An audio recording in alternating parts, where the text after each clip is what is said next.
Hello and welcome to the first episode in a new series of personal interviews. I am your host, Larry Lamont, and I'll be your guide as we attempt to answer that age-old question, what's up with that?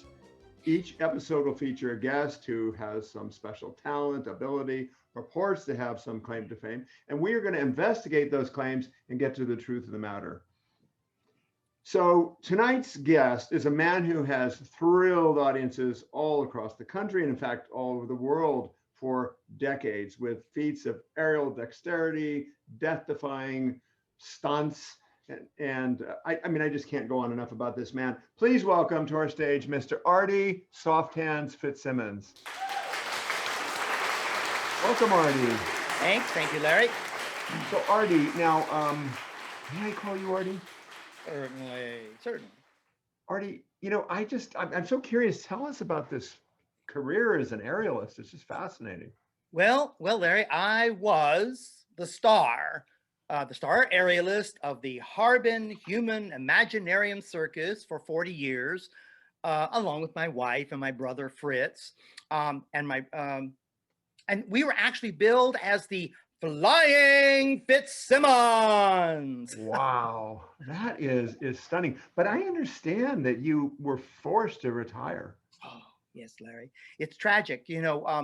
Trapeze work is very, very dangerous and it's very tricky. And I developed arthritis in my hands that made it unsafe for me to work on the trapeze. So I had to retire. That is very interesting. Arthritis in your hands. It must have been difficult. Now, was this just after your wife Fifi's fall to her death in Columbus, Ohio on, let's say it was March 3rd of the year 2000?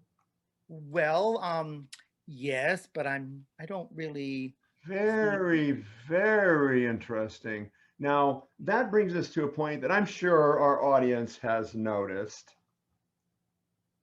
Yeah. Well, Artie Soft Hands Fitzsimmons, his brother Fritz and wife Fifi, traveled with Harbin Human Imaginarium Circus, if I have that right, from the year, according to our research, 1940. No, I'm sorry, that was when 1960 to the year 2000. Is that right? After Fifi's fall. That is correct. Okay. That is correct. Okay, that's fascinating. Now, according to our research, also Artie Soft Hands Fitzsimmons was born in the year 1940. Well, that's correct. So a little quick math makes you what, 80 or 81 years old? Okay, that is also correct. Okay, so pardon my reticence, but you are not 80 or 81 years old. Oh, well, thank you. Thank you very much, Larry. Thank you. No, Artie, you misunderstand me. You cannot be the Artie Soft Hands Fitzsimmons that traveled with the Harbin Human Imaginarium Circus from the year 1940 or 1960 to the year 2000. Well, I take very good care of myself. We're putting this up on the monitor. Artie, this is a picture of Artie Soft Hands Fitzsimmons in his prime.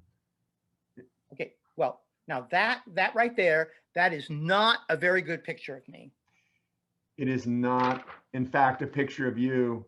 It is a picture of your grandfather. You are the grandson of Artie Soft Hands Fitzsimmons. No. You're mistaken. You, for some reason, have assumed the identity of your famous grandfather. What's up with that? Oh, yes, okay, yes, I admit it, I was nobody. And then one day I opened an old trunk in my parents' attic, and there it was, the life and times of my very famous grandfather, and I had the same name. I was Artie Fitzsimmons. So I thought, okay, what would be the harm? And I assumed his identity, and I began to create my new persona. I was finally somebody. You are somebody, but you are not the aerialist Artie Soft Hands Fitzsimmons. You're living the life of your grandfather, for God's sakes. Be proud of him. I mean, you want to be proud of your grandfather, but do not impersonate him. That's disgusting. I know. Yeah, I know. So I wanted to Thank everyone for joining us tonight, and we will be back next week with a new episode of What's Up With That, where we will feature the director and fraud, C.E. Harbin. Thank you, everyone. Goodbye and good news. And that guy's a bad guy. That guy you mentioned. C.E. Harbin, yeah, he's the one around the circle. Yeah, he's a bum. We're gonna bring him on, and I'm gonna talk to you off camera because you're a pathetic man.